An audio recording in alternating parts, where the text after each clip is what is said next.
Hello, beautiful people. Welcome to On the Bright Line podcast, Tales from Recovering Food Addicts from the perspective of a physician, a therapist, and an off-the-wall storyteller.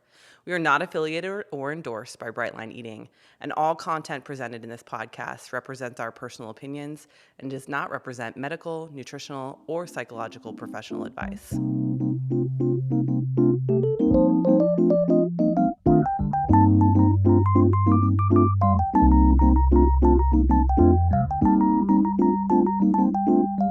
Well, hello, and welcome to On the Brightline podcast. We are here in Bonnie's beautiful home. Thank you for hosting us, Bonnie. She fed us this evening too, and she gave me coffee, so she's my best friend. She was my best friend anyway. I'm kidding. So this evening we are going to talk about autonomy in your program, and what I mean by that. And this is something that's come up a lot, so it's going to be a Meagan heavy episode. If you don't like those, you can skip past. No, I'm just kidding. I'm just kidding. But what's coming up a lot, because I am doing the maintenance dance right now and just kind of coming back into a trust in myself that I haven't had previously, and what that means to trust yourself in your program, to make your program your own, and how that can be accomplished, or what that's looking like with me and with Bonnie, and not necessarily that we're the, epitome of what to do, but just what our experience has been. So I just want to talk through a little bit about, I think that my program, especially at the beginning, it was a very controller-led program, or has been a very controller-led program, because I do really well with the 4 bright lines because it's a rule. And I like to be a rule follower, and I like to be a box ticker. And so all of those things for me is like, yes, yes, yes, I can follow the rules. I can stick with this. All the things about the program really made this program work for me, because I have a very strong controller in my internal family system. So now that I'm getting to a place, moving into maintenance and doing the dance and figuring out what works best for me in my life, there are not clear rules like there were in weight loss. In weight loss, it was, you follow the 4 bright lines, here are the portions you eat, and this is going to make you lose weight. Okay, yes, it did. I was very successful. I've lost a bunch of weight. And now I'm at a place where I'm like, I'm no longer a person that needs to lose weight. I'm a person who needs to maintain the weight that they're at the activity level that I want to be at. And how do I do that in a way that is the most satisfying and fulfilling for me? Looks wholly different than what Bonnie's program looks like. And so they're not, and just like Bonnie is an example, but it looks different than almost everybody else's program looks. And so it's like, how do we now become these, independent, free-thinking human beings within the structure of the BLE program? Right. And how do we break free of being controller led and like, these are the rules, this is the box I have to live in, to this is something I can make my own and make sense for me and be the healthiest that I can be. I feel like you have something to say, Robin, so I'm going to stop talking. Well, but so you're talking about, instead of being controller led, now you're talking about being self-led.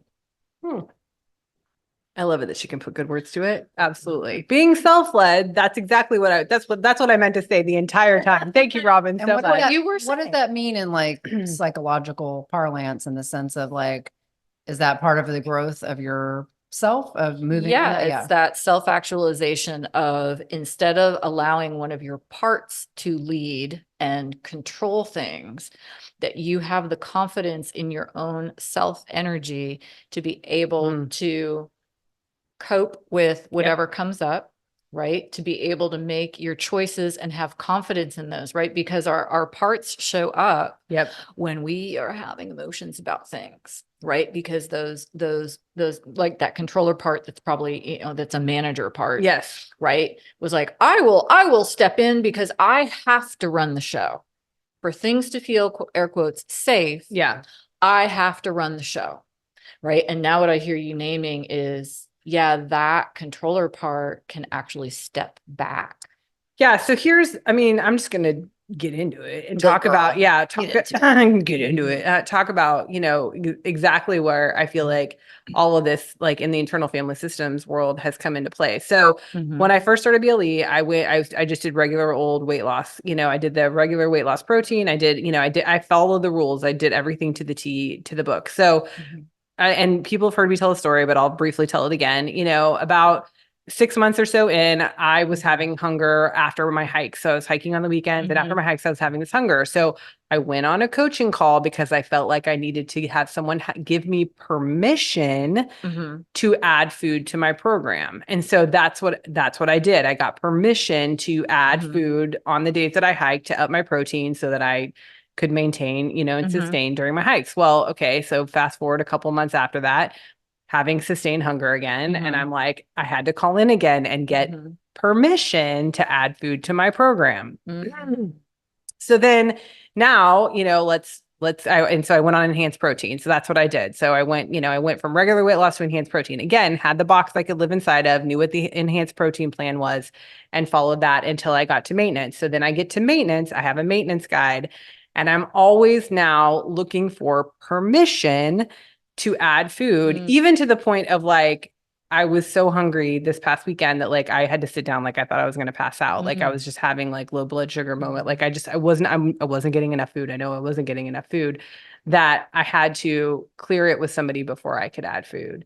And I'm not saying we need to live this program like in a vacuum without other people's input, because I don't believe that. Well, let me interject, right? So your perception is because you were being led by your food controller is that you needed permission. And the way I've always viewed that kind of experience of like getting the coaching call to see if you should add food is more because my tendency would be to be like, my indulger part would say, oh, you're so hungry. You know what you need to do is you just need to add some food. Right. So I feel like I would need to go to the coaching call because I need to validate, because like you were saying early in the program, like you can't trust your own hunger or your, so I would want help me discern, because before when I thought I was hungry, I was really emotionally hungry. Right. And if I need to add food, I will, but I'm afraid that my indulger will convince me to add food because I just want more food. Right. Right. But then how do you decipher? I mean, like, and I think that's the part that like is part of going into maintenance and learning to trust your body, is like knowing now that I believe I can decipher between emotional hunger and and physical hunger, because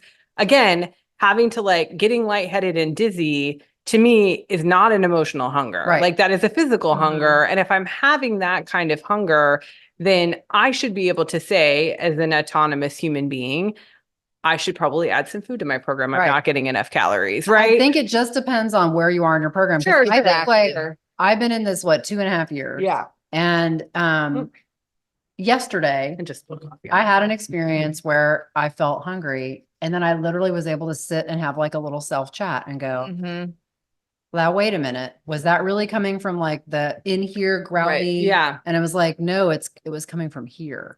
And I was like, oh, right. And so I'm finally at 2.5 years in. Yeah. Right. And and a few days ago, I actually had like a stomach growl. Yeah, I was like, huh. And I actually went through, I have a maintenance guide now. Yeah. And I had several days in a row with the stomach growl. So I reached out to the community, which I've never done. Yeah. Got a maintenance guide. Said, but somebody I was like, I'm not high maintenance, but I need a little maintenance. Yeah. And so we had a good chat, and luckily that person ended up being like my same height. So same thing, like wasn't never able to do very many ads, and just like me.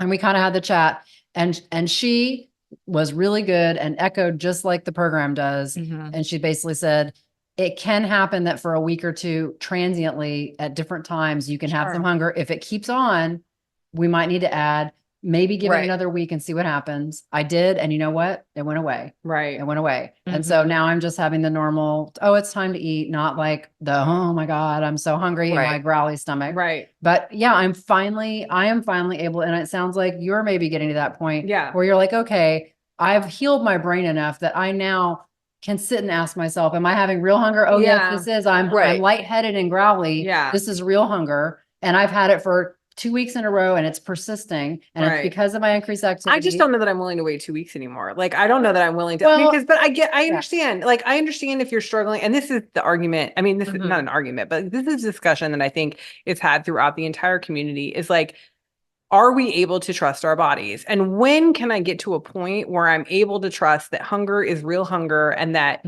I can decipher what real hunger is and what physical hunger is versus emotional hunger, and without having to triple question myself? Yeah. You know what I think it depends on, go ahead, Robin. And I think I was just gonna say, I think it depends on the person.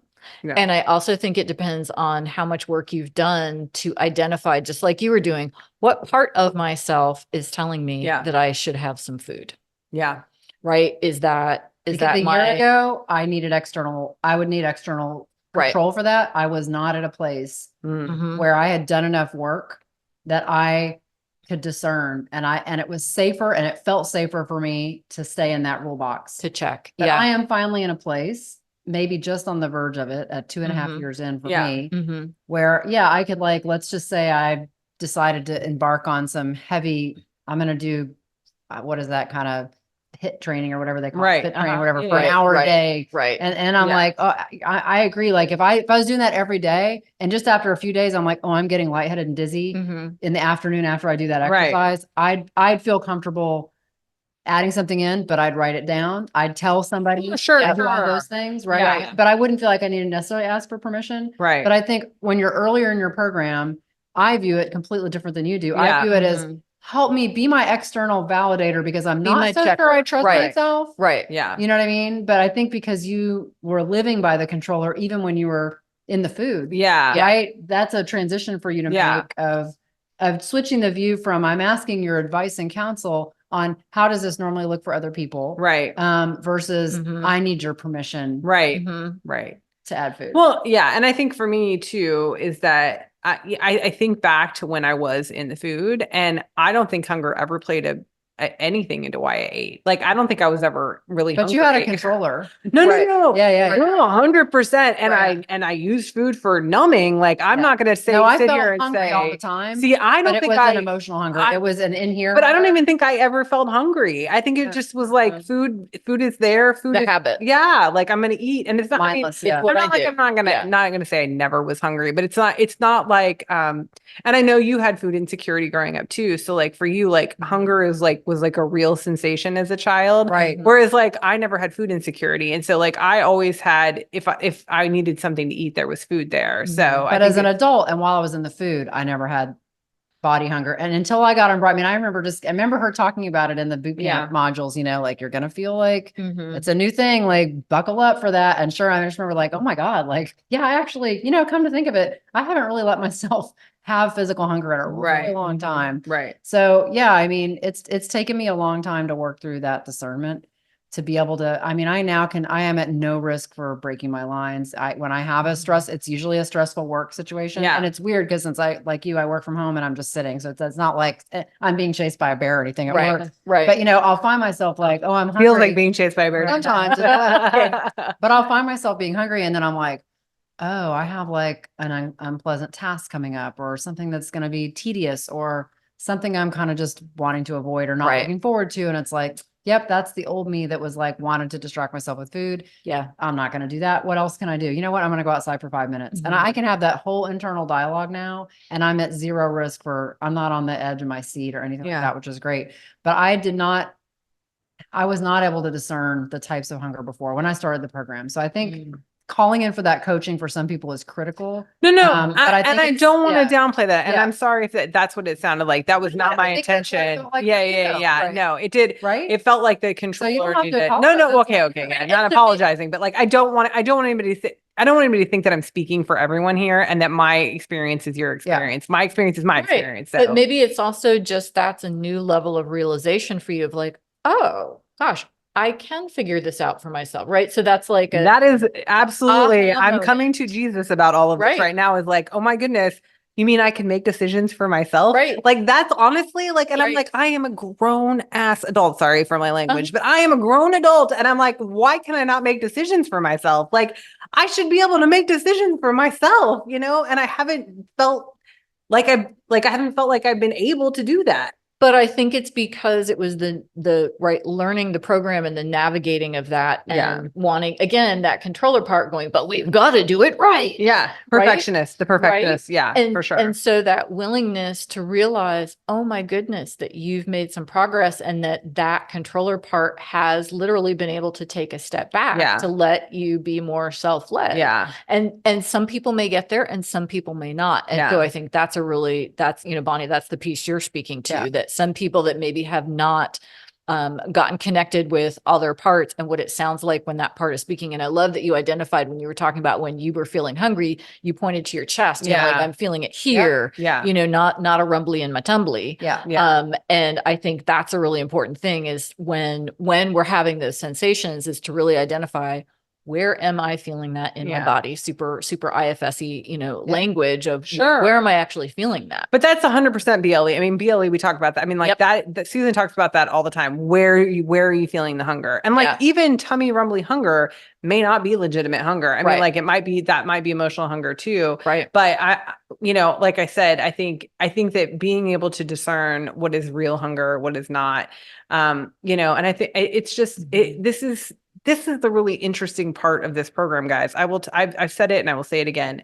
The weight loss part was easy. It was easy. And I know people are like, what do you mean it was easy? I mean, you lost a, you know, crap ton of weight, but it's like, I could follow the rules and it was really easy. And now it's hard because there are no rules. Well, I mean, other than no flour, no sugar. Program, right? What does she tell you? Don't exercise. Right. Put your slippers on. Right. So it really is, there's not as many variables because you're not increasing your activity and doing all these new things that you can finally do in this new body, right? You're still in that weight loss mode. So you're just following the rules and you're kind of, you know, you're trying to avoid too many things that take too much willpower. Right. Right. But now you're trying to find everything. Now you're super active. And so, and your activity level varies. Like you have 1 hour Pilates one day and then maybe 2 days off, right? So how much food you need that day might even be different than how much you need the next 2 days. And that is where you, now that you are more comfortable in your program and you're starting to listen to your body and you know what it's saying, you can make those decisions. Oh, you know what? When I have a Pilates day, that's the day you might decide, right? That's the day I would add a grain at lunch or I don't know, whatever it is, right? Or extra protein. So, but I think when you're early in the program, because no food plan has ever worked for any of us before. It is terrifying. Once it's working, to think about making an ad or doing something for fear that all this is going to vanish somehow. And I'm going to lose the magical spell will wear gain all my weight back. I mean, let's call a spade a spade. I mean, that's the fear. That is the fear. So I think, you know, the running it by a coach is great, but then as you grow in the program and you become more able to read your own body signals, then you truly take that just as coaching. And then you ultimately on the ground, I'm actually hypoglycemic. I'm about to pass out. I need to eat something. You let yourself make that decision. But again, I think early in the program for me, I'd be like, I'm about to pass out. You know, that the little indulger in me be like, you had a hard day and that meat is yucky. And, you're hungry. You know, so you should do food about it. But I think again, that's that, you know thyself, and knowing what voice is speaking, who is speaking this. And that sometimes that might be a great place where if you've got a support person, if you've got someone you're working the program with, if you've got a therapist that you're working with to say, I want to kick this around a little bit. But I think the other piece, you know, I love the language of BLE is, you know, okay, are you willing to run the experiment? Right? Are you willing to run the experiment and go, okay, so what happens if I make what I feel is a self-led decision, right? And what happens? I mean, everything in my body clenches when she says that. Like that's why? Because you've never been there. That's because I've never been there before. I've never been there before to make a self-led decision. But your controller is like, this is the rule and we have to eat this. Exactly. And your center self is like, but I'm about to pass out. Exactly. Well, and they're just like, and because it was like, this is the thing that got me squirrely. And I said this to a bunch of people. It was because I needed to make an ad in the moment and it wasn't written down. And I have not eaten anything that I have not written down the night before for 18 months now. And so I think that's what really got my brain going is because I was like, it's not written down. Like, am I not being bright because I'm going off? Like, and it's like, that's not, I don't believe it. I don't really believe that. My centered self does not believe that I broke my lines because I ate something. Controller was like, but my controller was like, you're not following the rules. And so it's like, I think that, and I think the rules first of all say there's no BLE police. Right. And then I Mhm, think if you're in that moment, you're truly hypoglycemic, about to faint because you're like, well, crud, I just did a 10-mile hike and Mhm. actually I didn't add enough food for lunch. Right. I think you add what you need to add. You write that down that you did it. Mhm. Right. You decide that you're going to track how that result is Yep. and you're going to respond to it appropriately. Well, and what I Mhm. did in that moment was I checked in with my mastermind group and I said, hey Mhm. guys, like this is what's happening. I'm gonna do, and my ad was a Right. grain added dinner. I'm like, I'm gonna add a grain to dinner. And I made the decision on my Mhm. own, which was very Mhm. hard Scary. for me and Yeah. scary. I Uh-huh. know Yeah. that I'm gonna keep the grain at dinner and run the experiment and see what happens. And again, it doesn't make it, I'm not eating off plan, which is like, that's so hard Right. to like wrap your Right. brain around because it's like, this is part of my plan now. Part of my Yeah. plan is a grain added dinner. So I'm Right. gonna have a grain at dinner now.